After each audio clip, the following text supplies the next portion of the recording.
welcome to another live stream of the History of My podcast. And today I'm joined by James Valliant, Dr. Robert Price, and Rabbi Toga Singer. And today we're going to be discussing New Testament lies. Does the New Testament misquote the Old Testament to try to find the quote, in other words, to quote my material from the Hebrew Bible to try to read Jesus back into the Hebrew Bible to try to find prophecies for Jesus in the Hebrew Bible? The other thing that we're going to be talking about that's connected to this is, did the Septuagint, I'm not talking about just the first 5 books of the Torah, which is what the Septuagint was originally translating, the fuller Septuagint that we have today, that includes all the other writings of the Hebrew Bible, did that version of the Septuagint come before or after the New Testament? So that being said, I thank all of you for joining me today.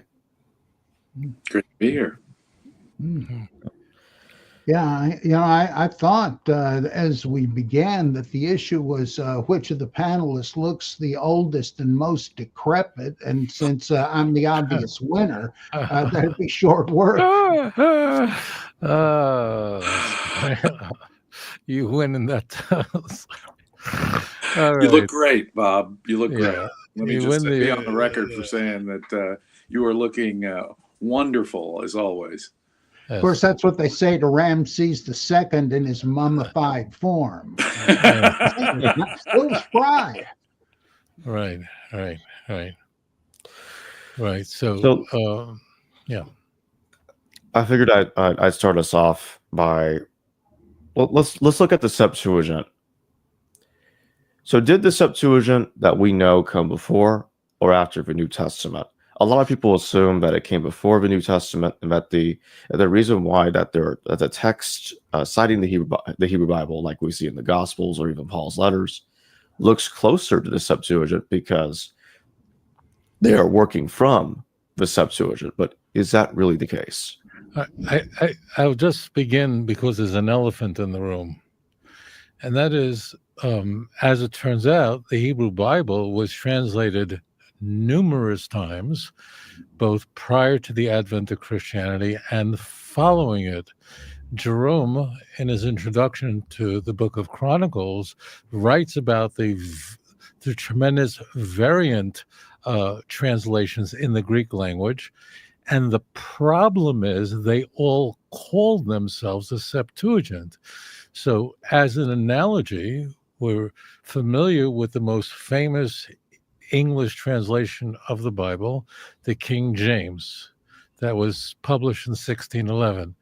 Now, subsequent to the King James Bible, there were hundreds of translations of the Bible into the English language. There were many before, but many very famous after. Imagine if subsequent to the King James Bible, imagine if every other English translation called themselves the King James because it's such a famous name. And after all, it has a stamp of the king on it. So that would create tremendous confusion. In fact, it does create a little confusion just to illustrate this, because people think when they look at a King James Bible today, the KJV, that they're actually looking at the 1611 King James, and they're not. The 1611 King James is written in Jacobean English. You can order it online. You could see it online, but it would be hard to read. The grammar's changed, the words change, and so on and so forth. So imagine if the NIV, a fairly recent English translation of the Bible, it's very popular, very readable, the New Revised Standard Version. Imagine if they all just called themselves the King James Version. So that is exactly what happened. So we're using this term Septuagint with a capital S, and of course, it's the worst kept secret that the term Septuagint refers to the 70 or 72 translators of the 5 books of Moses, which really scholars call the Proto-Septuagint. So everyone who was a killer, didn't make a difference. Everyone was calling their book the Septuagint. Now, the original Septuagint of the 5 books of Moses, as you pointed out, Jacob, is lost. The Alexandrian library was destroyed more than one time. And I write about this in my book. I actually can go to the 5 books of Moses Septuagint, because we have the Talmud, which has quotes on 13 quotes, and it's been changed completely. So therefore, there are tens of Septuagints running around, and this was a very big complaint, both by Jerome, the primary translator of the Vulgate, and in fact, in the preface to the King James 1611, the translators write, this is a tremendous problem that the Septuagint, there's just so many versions. So we're going to be using the word Septuagint a lot in this program, but it doesn't mean Septuagint. It means a Greek translation that certainly was produced prior to the advent of Christianity in the 1st century BC, of course. And there were many Septuagints that were produced after the advent of Christianity. What I think people are taught in school is that, of course, the writers of the Christian Bible were relying on the Septuagint rather than the Hebrew Bible. This is not correct. What was happening is the Christian Bible was methodically, deliberately altering the Hebrew Bible in order to make it appear Christological. And then subsequently, Greek translations were fashioned or edited to comport to those corruptions. Origen would be the most dominant force. And as I said, Jerome lists out the contributing editors to different Septuagints. And Jerome was only one of 2 church fathers that was completely fluent in both Greek and Hebrew. And he said that he can't, although originally he was going to create a Latin translation on behalf of the Pope in Latin from the Greek. He said that's not possible. He's going to the original Hebrew. In fact, he lived in Israel. He died in Bethlehem, I think, in 420. Mm-hmm. So he said there's so many Greek versions out there, it's all silly. So there were, of course, ancient. In fact, we have in the Dead Sea Scrolls, we have Greek texts, and they're correctly identified as G texts, not Septuagint. So there's just all these Greek translations, and people generically call them Septuagint, and this is extremely misleading. Wow. Well, they're all trying to glom on to the legend of the Septuagint and the miraculous, simultaneous, exact translation. So they're all trying to glom onto that tradition, that miraculous tradition. But you took one of my points right out of my mouth. Don't we have Greek versions from the Dead Sea Scrolls? And, and it's certainly got to be the case, Jacob, that Christians are going to use, if there's an existing Greek translation, they're going to use the one that's most friendly to them. But I also think that Origen himself might have been responsible for some of the Christian-friendly Greek versions of Hebrew literature. I think those are all true facts. Yeah, because the implication here is that Origen is basically the creator of the Septuagint, or the Hexapla, right. As it's called. That's the text that Origen put together, and this would mean that the Septuagint we know came from the 3rd century of the Common Era. Right. So Origen's the other church. We will call him a church father or a church doctor. Certainly, I think one of the most brilliant Christian thinkers in history, 3rd century. He was absolutely fluent in Hebrew and a genius. He's the one that really is most responsible for the version of Septuagint we have today. Incidentally, there are relics of earlier Greek translations in the current Septuagint. I'll say them, they'll surprise you. Example, Isaiah 9, 6, 5 and 6, depending which Bible, where it is, a child will be born to us, and his name will be called Wonderful Advisor, Mighty God, Everlasting Father, Prince of Peace. You know that segment? We all know it, right? Mm-hmm. And Christians say there's the deity of Christ in the book of Isaiah. Do you know that in a Septuagint, our version of the Septuagint, that doesn't appear there at all? So it's interesting. Wow. So, yeah, I'm not kidding. If you go look it up right now, it's not in there. It cut it out. So obviously, the edition we have is relying on a whole variety of Greek translations that were edited, but it's not perfect. Well, the genealogy in Genesis 5 is way, way off. I would have Methuselah swimming in the Great Flood. So there's relics of all this stuff in our version of the Septuagint that you can buy on Amazon. I have a question. Is there any kind of variorum edition that has all these different renderings? Yeah, there are. You can get them. I mean, they're published where you have different versions of it, and including, as James said, the Greek translations we find in Dead Sea Scrolls. See, Emmanuel Tov was honest. I mean, he was a real scholar. It's the real deal. So he called them G-texts. He didn't call them. They're not Septuagints at all. And there are many variants. But this goes to prove. So Christians will go, well, the Septuagint is older than the Masoretic text, which is a very silly thing, because we have the Hebrew text not only in Aleppo but in the Talmud. Talmud quotes virtually all of it. But yeah, of course, they have parallel texts that are there. But clearly, you had Aquila, who does a literal Greek translation, not very readable, more like an American standard. But of course, the church would come to favor the Greek Septuagint. That's in quotation marks, Septuagint, that most supports, that best bolsters the Christian corruptions in the Hebrew Bible, so that in Psalm 22:16 it would say they pierced in the Greek, and so on, and all this stuff is all mapped out. But they made mistakes, and sometimes, as I pointed out, a massive one is Isaiah 9 verse 6. The words, and his name will be called, mighty God, everlasting Father. That's not in the Septuagint. If you go online now, look it up. It's not there. It just says, yes, wow is right. So I want you to know it's incredible. I tell you now, if you're watching this show, go online. It's free online, and look it up, and you'll see that it isn't there. And why isn't it there? Because somebody took it out from another Greek translation. And it could have been a Jew it could have been, I don't know, I have no clue. There's no way for me to know. But whatever it is, that passage has been corrupted, but in the other way, in an anti-Christian way. You follow this? This is mind-blowing. And I encourage you, the viewer, open a browser and look it up. You see it's not there. So you have a corruption that's an anti-Christian corruption that somehow its relic remains in the Septuagint that we get on Amazon today. So it goes both ways, because it was obviously assembled from many pre-existent, again, Septuagints.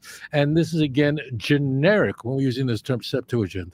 The legend of the letter Aristes that James pointed out, and the Talmud and Josephus all talk about this miraculous translation. There's a joke that goes with this. The miracle is that 72 learned Jews were each placed in a separate room and given the task of rendering the Pentateuch, and miraculously all their translations were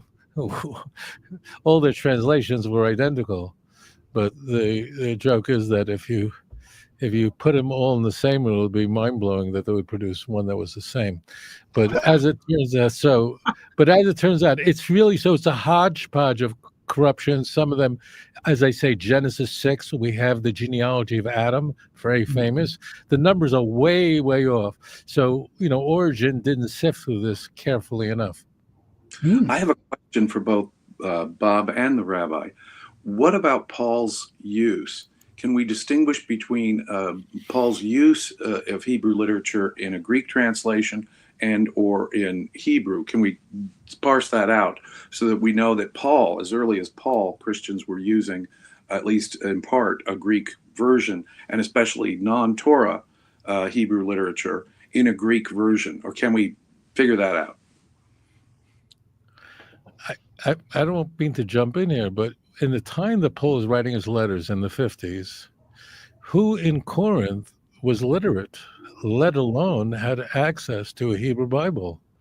I mean, so did Paul really have to concern himself that people would look up his letter to Corinth in 1 Corinthians, or whatever, any of these letters, when he's writing this stuff, he had no worry that someone was going to cross-check him? You know what it meant in the first century to even be able to read Hebrew? I mean, how do you even get your hands on a Bible? It had to be written by hand, probably on parchment. So Paul didn't have to worry about these things. He could say whatever he wants. He didn't have to be concerned. Matthew, on the other hand, who was writing with the Jewish audience in mind, got himself in a lot of trouble because Jews went, hang on, Matthew, not so fast. But Paul's audience, who of them would be able to read Hebrew? This reminds me of 1 Corinthians 15, where he says that he was seen resurrected by over 500 brethren, most of whom are still alive, though a few kick the bucket. And apologists always say, aha, you see, he wasn't afraid of being debunked. He knew he wouldn't be. Well, he doesn't even give you any names. Would he expect these people in Corinth to book a flight to Palestine? Anybody here seen the risen Jesus? There's no way they could check this out. It's just take it from me. It's pseudo documentation. And that's right. I even think that I've said this too many times, I suppose, but the idea that Paul would have gained any ground with the big news among Gentiles that, hey, the rightful heir of David has come. Isn't that great? You can imagine the Gentile audience saying, the what? The who? It'd be like going around saying, oh man, I can't believe it. The rightful successor to the throne of Liechtenstein has been determined. What? How could this attract anybody? Well, it's clear that will misquote, using a bad version of the Septuagint, at least, will misquote prophets, virgin versus young woman. But I'm wondering if we have any kind of similar evidence within the letters of Paul, as far as you know, Dr. Bob. Of misquoting stuff on purpose? That we can see in a later Septuagint, say. I wouldn't be able to say. I know what he does is to pluck things out of context, like in Romans, this cento of quotations about how all have sinned. That's not what it's talking about. This guy who's undergoing persecution is saying, everybody I turn to is a rat. I don't understand it. He's not making the doctrine of hamartology or something. And how does he know? I think even some of Origen, where people say he's allegorizing scripture, I think he's just making literary allusions. He's not necessarily saying, that's a case of over-interpreting. But there's one difference that might be relevant here. I've read that Hebrews is, its Bible quotations are much closer to, I guess, the most widely known version of the Septuagint, so much so that those who do textual criticism, trying to get to the original Septuagint, which kind of sounds impossible from what we've said here, that people take Hebrews as a textual witness. That's kind of circular in its own right, that it's closest to whatever version. I never even knew I knew there were other Jewish Greek translations of the Hebrew, but I had no idea about this very important thing about it.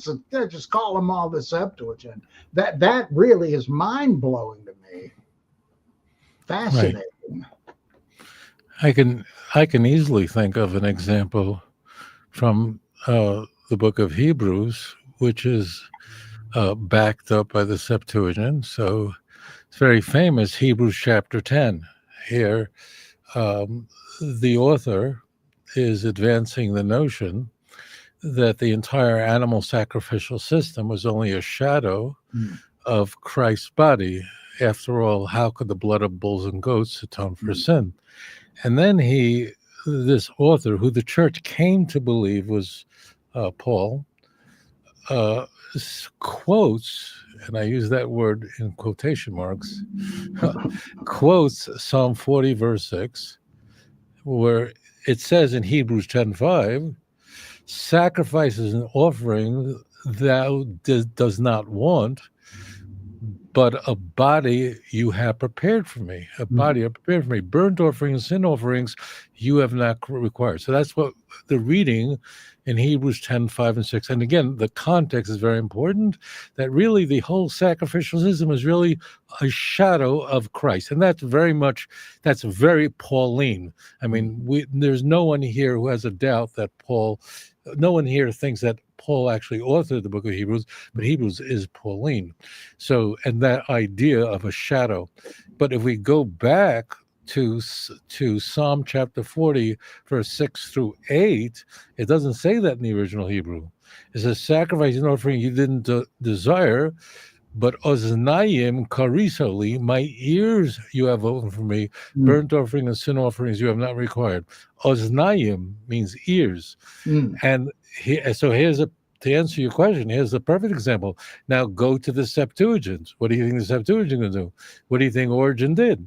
So therefore, in Psalm 40, verse 6, in the Septuagint, it says, a body are prepared for me, in order to comport with Hebrews 10, 5, and despite the fact that in Hebrew, in the original Hebrew, it says, my ears you have over me. There's such a rudimentary Hebrew word, oznayim, ears, open for me. So there's a mind-blowing example. And in fact, just to be sure that I'm quoting this in context, in Hebrews 10 further says in verse 18 that now that Christ died, that there is no longer a need for sacrifices any longer. And Christians don't know what to do with the third temple sacrificial system. This is a big problem for them. So here you have a perfect example, Jacob, of the Christian Bible, a Pauline text, completely misquoting the Hebrew text, and then the Septuagint coming in with bleach and a rag, like what's his name from Breaking Bad, the guy who's the fixer, right? And he comes in and he wipes down all the fingerprints. That's the role of the Septuagint. Thank you very much. The original ears thou hast dug for me or opened. I have come to do thy will, O God. In other words, I'm ready to hear. Speak, Lord, for thy servant speaketh. That makes plenty of sense. Where's the body thing in context? What the heck? Right. And the context of King David, what would inspire him to write that? So that takes us back to King David's life. He was far from perfect. And in a juridical parable that he receives from the prophet Nathan, he says, I've sinned before the Lord. Very famous. And Nathan said, God forgave you. So God forgives David, and David didn't bring any sacrifices. So throughout the book of Psalms, he's going to speak about that I sinned, and God does not want a sacrifice. He wants a broken and contrite heart, Psalm 51. So this fits thematically into King David's own life. God forgave him for an unimaginable crime that he committed in 2 Samuel chapter 12, and God forgave him. So King David says, no, my ears you have opened for me. Burnt offerings and sin offerings you have not required, which doesn't make sense in a Christian view. We don't need blood. So this is very critical. This is not a mistake. We are not being pedantic here. This is a mind-blowing, very deliberate, pernicious, malevolent attempt to alter the Hebrew scriptures and using the Septuagint. Well, it's much more complicated than any Christian scholar of any stripe, known to me, thinks it is. I mean, it's so oversimplified, even in scholarly discussions. Oh, yeah, there was the Greek Septuagint, and that's the reference we ought to use. This really throws all of that into a cocked hat, as they say. It's you have to really redefine the whole game. Yeah, I actually have a chapter on this in Let's Get Biblical. I'm not trying to sell books, but I have a whole chapter, and what I did is the forensics on this. So really, we have many sources for the ancient Septuagint, many sources for it. Josephus talks about it's all over the place. That's no question. Wow. We have the mythical letter of Aristide, whatever. We have a lot of sources, but we have one source which actually quotes 13 passages from the Proto-Septuagint, which is really the proper term to refer back to what is not extant, which is the original Septuagint, which we don't have anymore. It's lost completely. But the Talmud actually identifies 13. It's in Tractate Megillah on page 9, where the Talmud gives 9 of 13 passages and how they translate it and why they translate in this unique way. It's not germane of why they translate in a certain way. They didn't want to offend the queen, whatever reason. It's not important. What did I do? Now, I can't be the first guy who ever did this. Someone else must have done it. I haven't seen it anywhere. But what I did was I said, okay, I have 13 passages quoted in the Talmud. Let me go to a Septuagint, and see, of the 13, are they any of them still in the current Septuagint of the 5 books of Moses? And the answer is 2 are, and 11 are gone, which means if I could extrapolate from that, there's only 2 out of 13, less than 10%, less than 10% remain. So therefore, we could see even from our only source from the ancient world, the Talmud, that the Septuagint of the 5 books of Moses, very little of it resembles what it was. That's pretty disturbing from a scriptural authority standpoint, I should think. Boy. Yeah, we could just simply have Christians in the New Testament lying about what the text says, or possibly we could have at least some alternate Greek texts that Christians themselves used or prepared or created themselves that are different from what late. I mean, the point being made here is that the use of the term Septuagint is awfully fast and loose. We've got to back up and say, well, which Greek translation of which version, and we really don't know. So that's a giant question mark, isn't it? Yeah. And as I said, in the preface, no one reads it. I don't know what drew me to read it, but there is a preface to the KJV that was written collectively by the 47 translators back in the early 17th century. They write about this. They write about there's so many versions. They had so many Greek versions available because they're explaining why they ultimately had to rely on the Hebrew. Now, we all know that they're relying on Tyndale for a good part of it, but we all know that. That's the worst kept secret. But they point out that they had access to so many Greek translations, so-called Septuagint, therefore it's completely unreliable. And believe me, they were not a fan of Rabbi Tovia Singer, but they didn't love me. They were all of them are members of the Church of England in very good standing, and men, no women among them. So they admit this issue, but I think, I'll tell you a funny thing. I'll say this to both of you. You'll appreciate this, all of you. I sit down. I have a lot of friends who are Greek scholars, including yourselves, who are New Testament scholars. And privately, the number one question I'm asked by people who we all know, I sit with them, we talk, we do things together. They ask me, so what do you think of Paul really? Like, what do you think of Jesus really? Like, do you think he was a really bad guy? So that's the question that comes up when I'm lecturing or whatever. I don't have a favorable view of Paul, and I don't have a favorable view of Jesus. That I can't be sure about Jesus because who has access to that? But I don't think something so evil could have come out of something good. Just in my view, that they're shaken up by. So I think I'm going to just put this out there. I've never said this, but I think in the academic world, there's kind of a consensus that Jesus was a nice Jewish fellow, a preacher, who was, kind of maybe the first Reform rabbi, who was deeply misunderstood. And eventually all the mythology that surrounded is a later development. And after all, look at the Q source, look at the Gospel of Tom, look at these ancient texts that are just sayings. So obviously that must be the most ancient iteration of what the historiology is going to be like. So, this is just convention. People don't question this. In the humanities, it's very hard. I mean, James, you've done that where you've pushed back at orthodoxy within the academic world. And Bob has pushed back at orthodoxy. I'm not talking about the fundamentalist world. Forget that. I'm talking about, Yale Divinity. And they're not fundamentalists.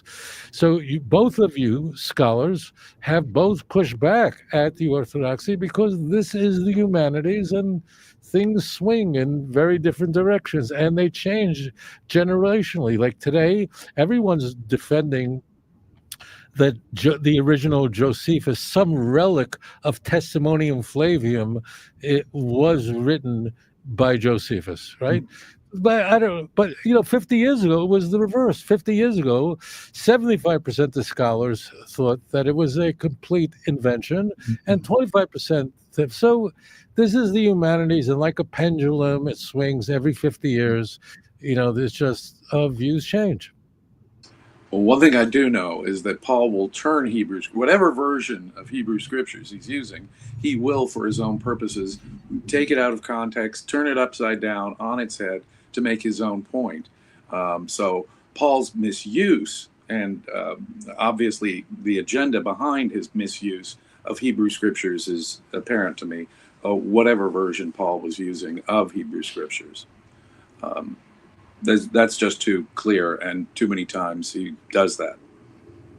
I like Gershom Sholom's discussion of this on the Kabbalah and its meaning. He says, like many mystics throughout history, Paul had some sort of overcoming religious experience that made him think in different categories, but he couldn't just turn his back on his heritage. And he thought, now they must have known what I now know.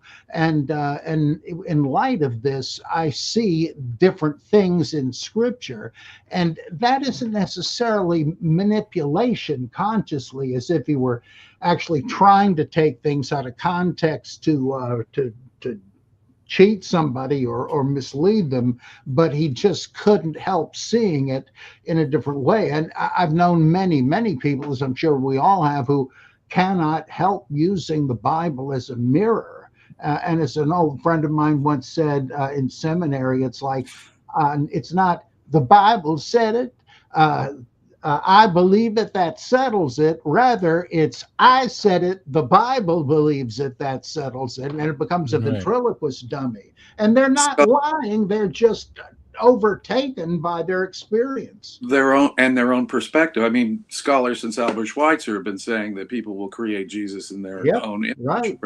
That's the way it goes. I mean, if you're a Marxist, you'll have a Marxist Jesus. If you're an existentialist, you have an existentialist Jesus, and so forth. So let me take a shot at this. I think I would like to take what both of you said and take it to the next step. I think we don't want to believe that Paul was a malevolent shyster, right? But in fact, the case could easily be made that he was a Joseph Smith character, and he was not mistaken, just like none of us here believe that on September 21st, 1823, that Joseph Smith thought he encountered the angel Moroni in upstate New York. None of us believe that he had a non-vertical experience. We all know he was a scam artist. So we wouldn't take Gershom's approach with Joseph Smith. And it's very clear that Paul's enemies, and there are many things we can't be sure about in the New Testament.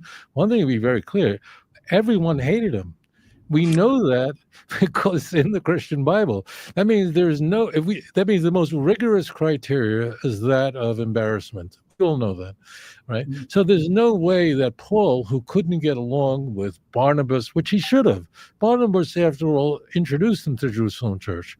John Mark, his cousin, they wouldn't travel with him. He was telling Peter off to his face. There's no way in the world that that could have been invented. When Paul screams at the churches in Asia Minor, "Who bewitched you, you foolish Galatians," that others had come to his church, that has to be historical, has to be. Why would you invent that? And we all know that Second Peter is trying to cover this up and trying to say we're all on the same page. And the book of Acts is trying to cover up something that's rather embarrassing.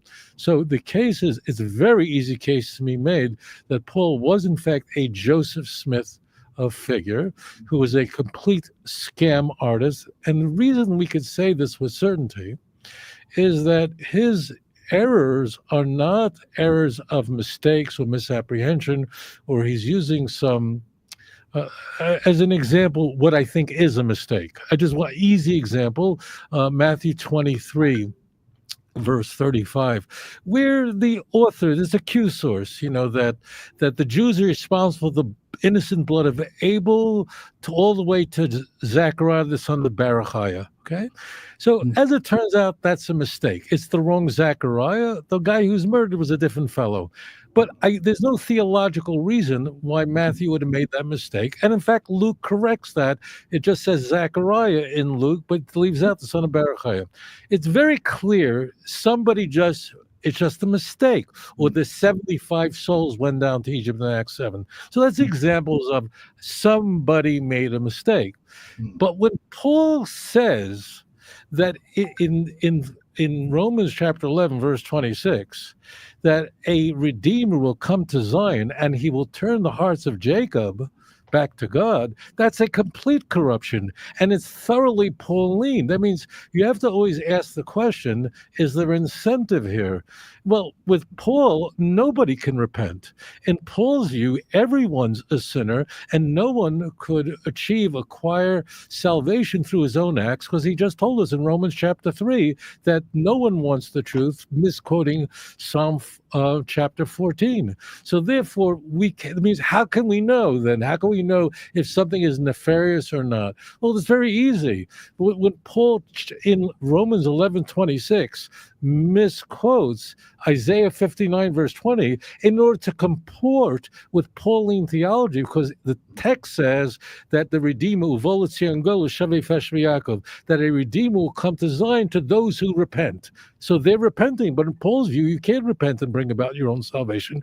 So Paul changes that. That's completely malevolent. That's a complete corruption. That's not some mystical view. I get it why people want to, play the guitar around the campfire and have incense and la la la and hang out in Sedona, Arizona, and enjoy the vortex near the Grand Canyon and smoke something that's somewhat legal in recent years.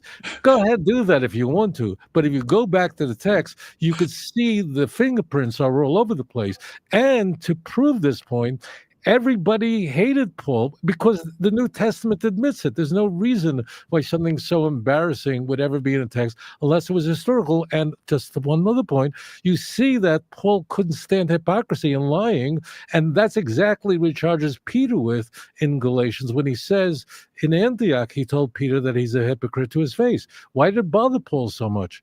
That has to be historical. It bothered him because Peter was essentially doing what Paul always does. Well, in fact, Paul himself, who knows what he actually wrote and what somebody else wrote, speaking of honesty or dishonesty. But when he says in 1 Corinthians, like, when in Rome, do as the Romans do. He says, when I'm among those who keep the law, I keep the law. But when I'm with those who don't, I don't bother, because I don't want to offend anybody. I want to win everybody. Isn't that not a hypocrite like Kephas?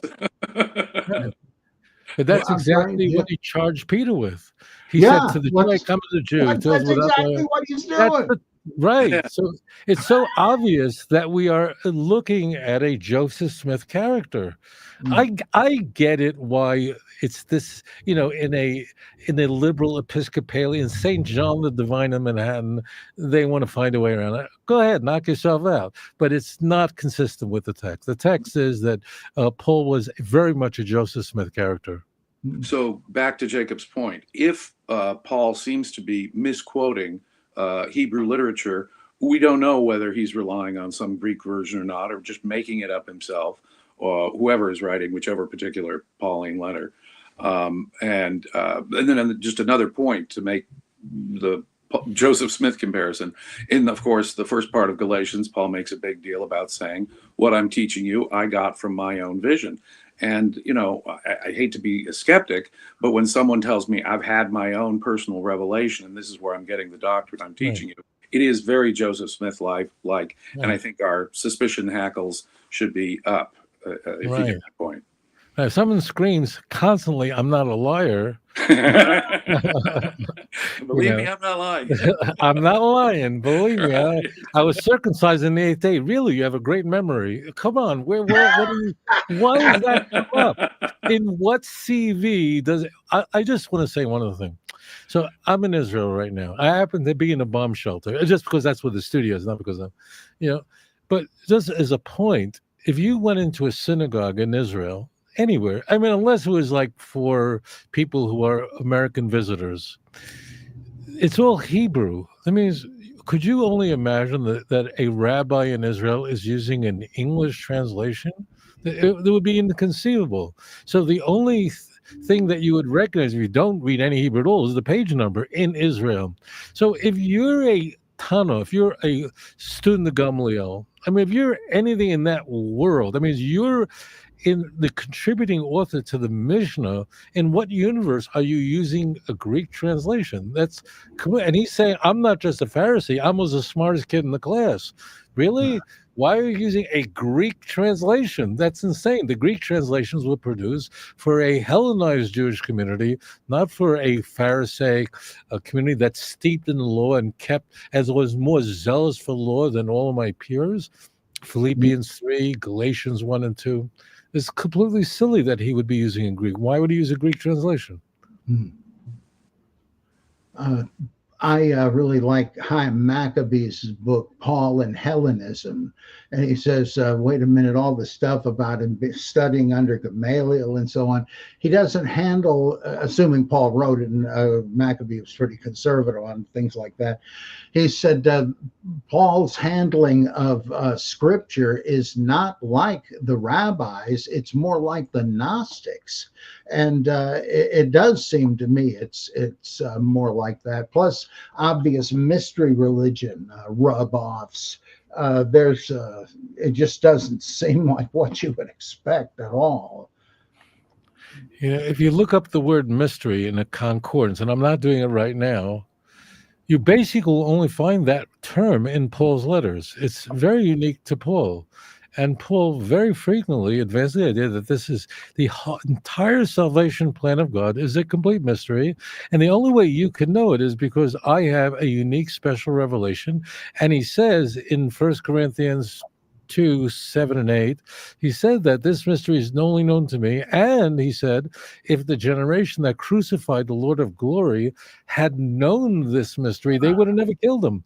He says that openly, which is a complete Gnostic belief. Now, viewers there, Gnostic Christianity doesn't emerge to the 2nd century, but Gnosticism predates Christianity. This whole idea that there's a mystery, there's a secret, there's an occult information that a certain person has, that predates Christianity. Paul is operating that, let alone, why is he quoting Greek playwrights? What Pharisee would do that? Would be quoting Apollo? Why are you quoting idol worshippers? This would have been right at home in Athens and in Alexandria. This would not be at home in Jerusalem. Mm-hmm. Wow. So for all we know, the Christians created their version of a Greek translation of Hebrew scripture to fit what the Gospels or Paul had said about it after the fact.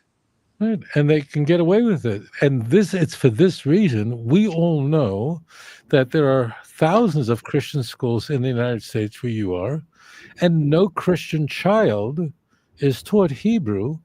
You could take Hebrew in college. That's not a problem. By then, you're completely brainwashed.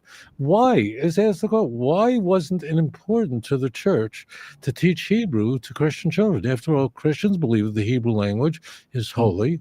Jews don't have a monopoly on that. They believe that God conveyed his sacred oracles in the Hebrew language. So why didn't Christians learn Hebrew as Jewish? Every Orthodox Jewish child learns Hebrew, could read Hebrew by the age of 8 years old, could read it like a newspaper. Every one of them. It's a very easy language, very simple. It's not a bloated language like English. So why didn't they? Because they had to create their own language. For the Western Church, it would be one in Latin, and in the Eastern Church, it would be the Greek translation. And that's what they. Why not the original Hebrew? And today, it's so interesting. There was a guy who almost became Pope, who's actually the bishop here in Jerusalem. And he actually is a Hebrew scholar. And everybody thought he's the biggest genius in the world because he's a professor of Hebrew. I forget his name. He has a funny name to him. But the point is, like, why are Christians not teaching children Hebrew? The reason is obvious. If you would read Hebrew, meaning read the Hebrew Bible in its original language, people would run out of the church. Yeah, I mean, the Hebrew Bible is really, even in English translation, is just sort of, it's the Apocrypha, basically, for Christians. It's handy to refer to for background information, but it's not really, and there are nice devotional things. Everybody knows Psalm 23 and all that. But on the whole, it's just background collateral information for the real Bible, the New Testament. And it's everybody's a practical Marcionite. Even if they've never heard of Marcion, that's kind of what they've done. It looks a whole lot different if you try to be informed by both. Yeah, I'll say something weird. This will be controversial. And I've not said a word about this on air. I'll do it here. So Joe Rogan appears to have gone through some sort of religious transformation. It appears that way. He had, Wes Huff on and so on. And some people who are close to him are saying that he actually goes to church. I don't know. Wes Huff said that. Yeah. Oh, yeah. So Wes Huff said, I'm not saying I know it's true or anything like that, but it's a very intriguing thing. And I have never mentioned this on any program I've done. So, but it's out there in the shorts and it's gone gangbusters. Everyone's seen it. Where Joe Rogan said, in order to be an atheist, you have to believe that everything came from nothing. That's what he said. Okay. So you have to believe in one miracle. And then he said, but alternatively, you could just believe that Jesus rose from the dead, and he framed it very well, I thought. I'm a theist, so, I thought he framed it well, like to believe that a whole universe comes from absolutely nothing. It's much easier to believe that Jesus rose from the dead. Now, everyone was taken by the fact that Joe Rogan, who used to be thought of as agnostic or an atheist, is obviously expressing something that's a very religious statement and something that's, but what's intriguing is he skipped over Judaism. What I think nobody noticed is, well, if you're going to be a theist or saying that being an atheist is not tenable because you have to believe that everything came from nothing, well, how did you go to Jesus rose from the dead? Like you skipped the step because Christianity is based on Judaism. Why didn't you just go to the Torah that Moses split the sea? But that's the way Americans think. If there is no God, there's no God. But there is a God, it's Jesus Christ. You see what's going on there? Yeah, it reminds me of in Hannah and her sisters, Woody Allen's feeling the shadow of his mortality, and he figures if there's no God, there's no meaning, so he wants to get religion, and he is trying to convert to Catholicism. He scandalizes his poor parents by saying this, and his dad, as he's making a sandwich to watch TV, says, "But why Jesus Christ? Why not your own religion?" And he said, I got off on the wrong foot with that. Maybe that's the way it's broken. I don't know, but In the same film, he's intrigued by the Hare Krishnas as well. You're kidding yourself. You're going to shave your head and dance around in the airport. What a flick. Yeah. Jeez. One thing I got to ask, it's not exactly consistent logically with what we've been saying, but I have read something about a set of supposed scribal corrections that some rabbi, somebody, I don't even know a name, said that it used to read differently. And this comes up in a discussion of the doctrine that that Cain was the product of sexual union between Eve and Satan, and that how does this have to do with it? That when she says in I guess Genesis 4:1, I have gotten a man with the help of the Lord. Some rabbi said, well, wait a minute, that can't be true. That implies she had that God himself begat her by like, Zeus and his girlfriends. And no, it must have been Satan. Now, I don't know why you would jump to that, but does that ring a bell that there's a list of these things that they said are now non-attested original readings that were canonically redacted? The answer is yes, and it's not. But I don't know how it's supposed to make sense. No, it's actually not a big secret at all, and it's called the Tikkun Sofrim, or the Tikkun Sofrim, which means the corrections of the scribes. And there are certain texts which we have it in the where it is read one way. Means when we read it, when it's written, it's called a Kriyan Eksiv, but it is read a different way to convey a underlying message. But the key point, and you can see the list of it in it's all, I mean, I'm sure it's in Wikipedia. You can see the list of these amendations, and it's written and published. It's very, very well known to everyone. And what is key, what is being conveyed is read it this way, but understand that there's another meaning behind that. Now you go, well, what's the meaning of that in the New Testament? Is that we're advertising it.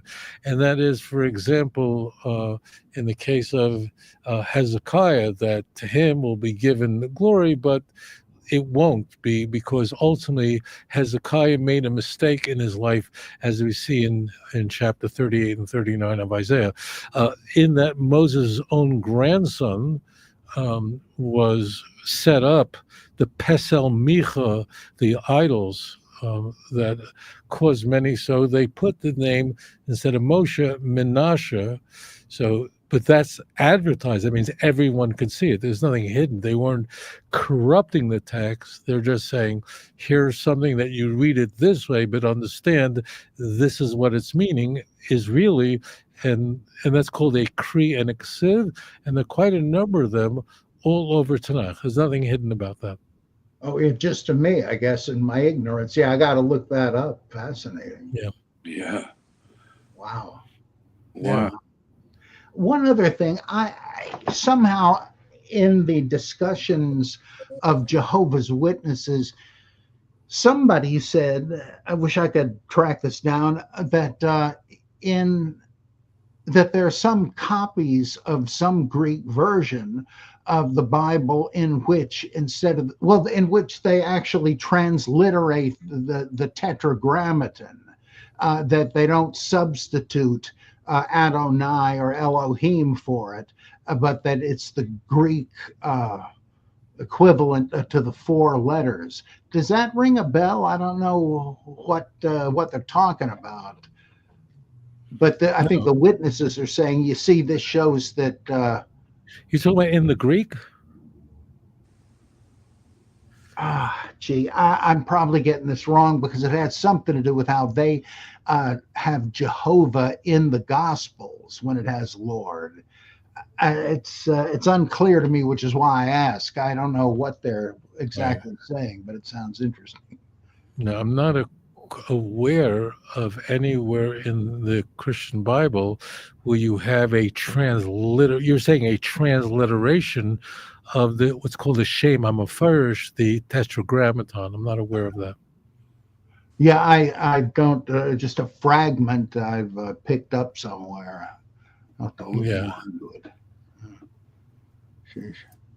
I love obscurities, both reading them and being obscure. It's great fun. Yeah. Well, let me take these super chat questions since we're about to close here in a few minutes. Israelite Christianity, thank you for the super chat, but I'm not going to display that one because that's way off topic. But I will display your second super chat, which, again, thanks. He says, Isaiah, Micah, Daniel, and the Psalms and other books of the Bible contain texts borrowed from very ancient prophecies about Yeshua. Okay, but you're not pointing to any specific ones. You're just naming books. Is that an assertion or a question? It's a statement, and that wasn't a question, so I'm moving on. The answer is that Yeshua, that name, is in Tanakh, and it is a truncated Yehoshua. For instance, the nephew of Ezra was called variously Yehoshua ben Yehotzadok. He was one of the two leaders to build the second temple, but he's also called Yeshua. So today, Yeshua, it was like Jesus. So it's a name that became stuck on Christianity, but it really is, if you transpose it in the English language, it's Josh. So Josh is a truncated Joshua. So that you have Yeshua in the Hebrew Bible, but it's very clear who it's speaking about. It's speaking about someone named Joshua, and sometimes he's called Josh in Tanakh. It doesn't mean it's talking about the Messiah. The Messiah is never called that. Mm-hmm. Wild Man Chris, thank you for your super chat. Christianity, Paulianity, and Johnianity. 1 John. Paul inverts Christianity. John hybrids both. I curse God for all the confusion I want to believe. I don't understand the question. It's a statement again. It's not a question. So I'm moving on. Jeff Warren, thank you for your super chat. So this one's actually a question. Why would the John writer state that Jesus is Nehushtan, John 3:14, when in Tanakh it's clear that God hated the Nehushtan cult and loved Hezekiah for breaking the Nehushtan idols? 2 Kings 18:1-6. Well, in John 3, that's the conversation with Nicodemus, and just as the serpent, the bronze serpent, and there's the word nechosh as bronze, is a play on words. People looked at the serpent and were saved. In the Hebrew Bible, that was used because people were smitten by these serpents, and they didn't realize that it was because they didn't look to heaven. So Moses held up the serpent so everyone could see it. But you're quite right. That serpent that was made of bronze would later see 2 Kings chapter 17 and 18, that Hezekiah, because people use that bronze serpent as a relic and began to worship it, as you see in the Catholic Church where they have all these relics, Hezekiah actually destroyed it. So it's mind-blowing that the book of John would use that as an example. That's quite right. You know, if I may, can I throw something in, because we have all of us here together? Yeah. There is something very strange. Someone earlier said that about Paulianity and Joannian, whatever it is. There's a very striking thing. I'm not going to go into it, but it's very it's very odd that we have ideas in Paul that we don't find in the Synoptics, and then we find it emerging in John, which is very striking. For instance, Jesus being the Passover is not in the Synoptics. It is in Paul's letters, and it pops up, of course, prominently in John.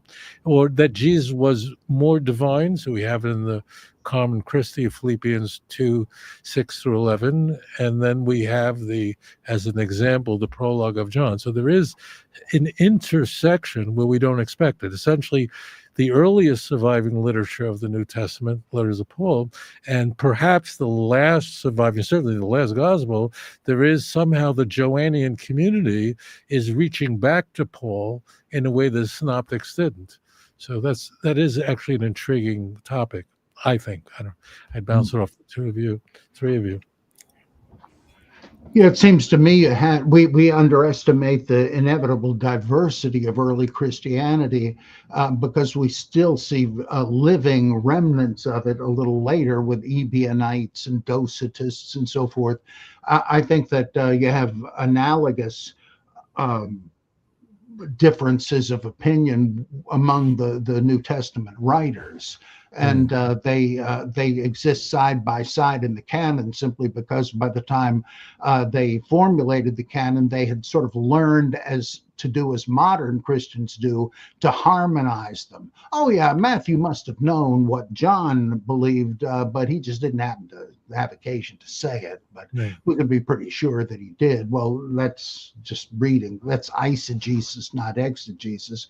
Right. But I think that's why you just have a range of things. Oh, thank you, sweetheart. Yeah. And that's it. And that's like once. The World Council of Churches asked Ernst Käsemann to do a paper on the unity of the church and the New Testament canon because they were big on ecumenicity, and they thought, well, this guy's a major New Testament scholar. Maybe he can come up with some sort of a biblical platform for everybody getting together. And he decided he would take on the challenge, but he finally said, look, I can't help you because the New Testament writers clash with one another all over the place on all kinds of issues. In fact, the disunity of the church is the result of people taking their stand on this or that square foot of the canonical text. So that there's no way you're ever going to get unity out of a multiform canon like that. And so some people have said, well, maybe the multiformity is the canon, and there shouldn't be we shouldn't press for some unifying orthodoxy at all. Let 100 flowers bloom. But of course, anxiety sets in, and you want to be able to say, oh no, I want to quote the Bible as a magic answer book. I want to play pin the tail on the Bible, and wherever I open it up, that's God's commandment.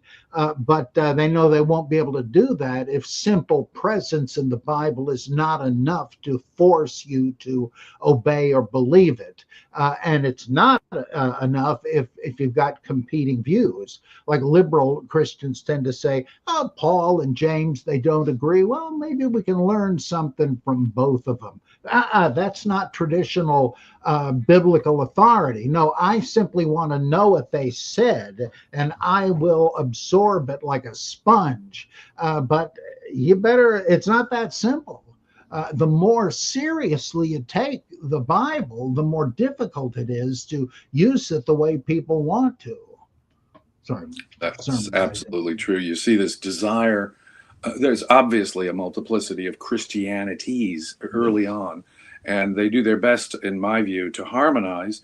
And where they can't harmonize, that's the stuff that becomes heretical. And that's really the way it happens, because, from a sincere perspective, you're trying to get as much consistency and, an authoritative text. And certainly by the 4th century, we need, and even when we put our, Athanasius puts his canon together, we got 4 different, there's this great meme that has Jesus on the mount with his finger up at the disciples. Now listen carefully. I don't want 4 different versions of this, And of course we end up with 4 different versions, even within the canon. And that, not counting the Gnostic texts that had to be rediscovered at Nag Hammadi. So I think there was an effort at harmonization as much as possible. Yeah. Well, the Tatian's diatessaron. And people do this today, even now. They weave the 4 narratives together with a lot of repetitions and so on. They just can't stand to see that there are real differences. I did this book called When Gospels Collide, and every chapter was about contradiction between this and that gospel and so on. I said, is this criticizing the Bible to point this out? No, I'm defending the Bible, because my point is, these differences are not the result of the biblical writers being a bunch of stupid, inept buffoons who couldn't keep the story straight. They're intentional editorial changes to make different points. But instead, let's just stick them all in the meat grinder and make a sausage Bible out of it. What a cheat that is. Right. That's what Tatian was doing. Mm-hmm. Right. Mm-hmm. All right, let's take the remaining super chats before we close. Pedro Aburo, thank you for your super chat. Carlo Ginzburg's evidential paradigm method helps unveil the hidden hopes and intentions of New Testament authors through subtle textual clues. All right. Sounds Thank interesting. you, Pedro. Sylvia Sambaraz, thank you for your super chat. Hope I pronounced your last name correctly. I enjoy very much. Thank you. Well, thank you, Sylvia. you. Appreciate it. Constellation Pegasus, thank you for your super chat. Where is it where Paul thought Jesus would return in his lifetime? 1 Thessalonians, apparently, where he says that somehow he neglected to tell the Thessalonians about the life after death. It's very strange. And he says, hey, look, I don't want you to grieve over the church members who kicked the bucket. Don't worry, you haven't seen the last of them, because the trumpet of the archangel and all that stuff will sound, and the dead in Christ will rise first. And now that could be any time, right? But then he goes on to say, and we who are alive and remain will then be snatched up, wrapped up, named the rapture. And but that's the only one I can think of where he actually says that, we'll see it, at least our generation. Right. Because the question he's asked is like, okay, we're alive to see it, but what about those who already are dead? So they're going to join us, right? Exactly. Right. The age of resurrection has begun. So, yeah. Of course, that's a backpedaling maneuver, right? When you make an apocalyptic prediction and it falls through, you start redefining it. It did happen, just not quite the way we were expecting.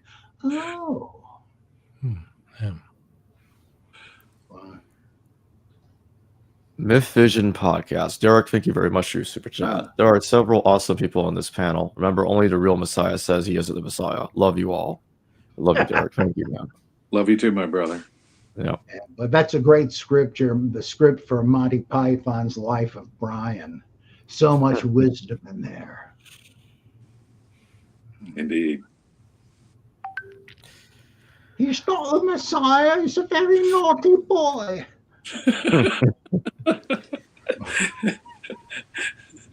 There's no Messiah. We're just a mess. Well, guys, I know we got to close now, but I just want to say thank you to all three of you for joining me today. This was a blast. We should get together again sometime. Yep. Yeah. Look forward to it. Look forward to it. Yeah. All right. Keep us here in Israel in your prayers. And be safe, Rabbi. Yeah. Mm. I'm looking forward to it. Hello viewers, thanks for watching this video from the History Valley YouTube channel. Please don't forget to subscribe and hit the notification bell. And if any of you wish to further support this channel, please consider checking out this channel's Patreon page and becoming a patron. And or donate through PayPal or through Super Chat during your live stream. Thank you.